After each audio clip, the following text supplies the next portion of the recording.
Hello there, Dan the Weatherman here. Hey, welcome to my weather show. This is the global edition, taking a look at things, all things weather across the globe. And you know, this has been a busy week for Mother Nature, but you know what?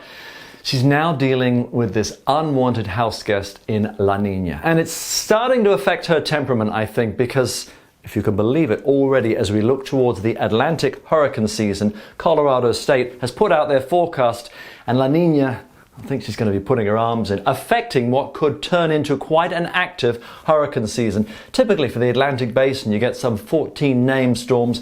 We could potentially see as many as 19. Loads of accumulated cyclone energy or oomph that could really stir things up. But with La Nina, don't you start thinking cooler water in the Pacific? You go, well, how's that going to affect hurricanes? I'll show you. There's your cooler water, which is just lingering. It's like that unwanted house guest, La Nina. She won't go away, still hanging on, and it may linger through a good part of the hurricane season. But notice that orange and yellow there. That is much, much warmer than normal. Sea, fuel for much of the growing storms right there across the Atlantic, extending all the way to the Caribbean and then spots along. But not just that, you add in as well the winds. You have strong winds as a storm starts to develop. The winds just blow the tops of it. With the high pressure building or bigger in La Nina and the jet stream further north, this zone, that's Africa, parts of South America, it's just a perfect breeding ground. Bathtub water, light winds.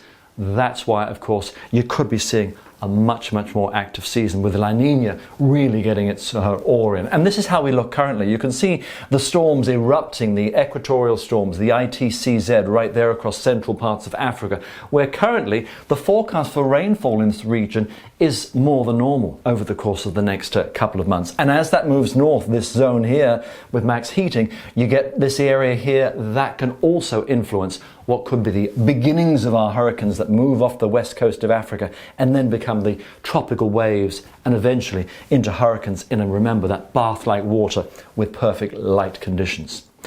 Old Man Winter, he's getting one more embrace from Mother Nature before he heads to the Southern Hemisphere for his season. Look at this thing, wound up. That's a blizzard. Top edge of this thing, half a foot to a foot or better of snow from parts of the Dakotas right the way through parts of Ontario up into Quebec. Wow, wound up. And then with the warm air on the other side, you've got strong to severe storms, risk for tornadoes from the plains down towards the southeast. There's your cold plunge. Get that away. Another surge of severe weather on that, probably not as intense. And actually, going beyond, going into the first few days of May, heads up across the plains, there could be some more severe weather. But look at this. That's the plunge of cold. Look at that purple there. That's the surge straight south. And we're talking some places, temperatures to upstate New York, Ontario, back towards parts of Saskatchewan. Highs maybe only upper 30s, 3 degrees. And you compare that to the desert southwest with the dominant upper ridge, the drought conditions. You're talking temperatures for Phoenix could be close to triple digits, 38 degrees by the end of the week. Quite the contrast, and that brings the zone of weather. Part of it's to do with the polar vortex. I mentioned one more squeeze from Old Man Winter. This is what's left of it, like a shriveled up prune, North America, Europe.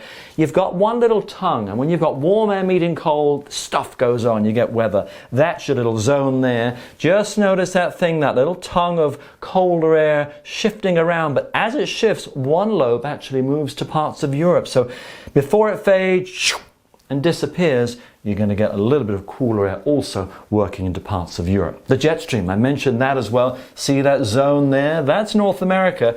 Heads up going into the early few days of May with some strong jet stream there. That could bring another increased risk for severe weather into the central parts of the US. But that cold there, another bit of an active one for parts of Europe.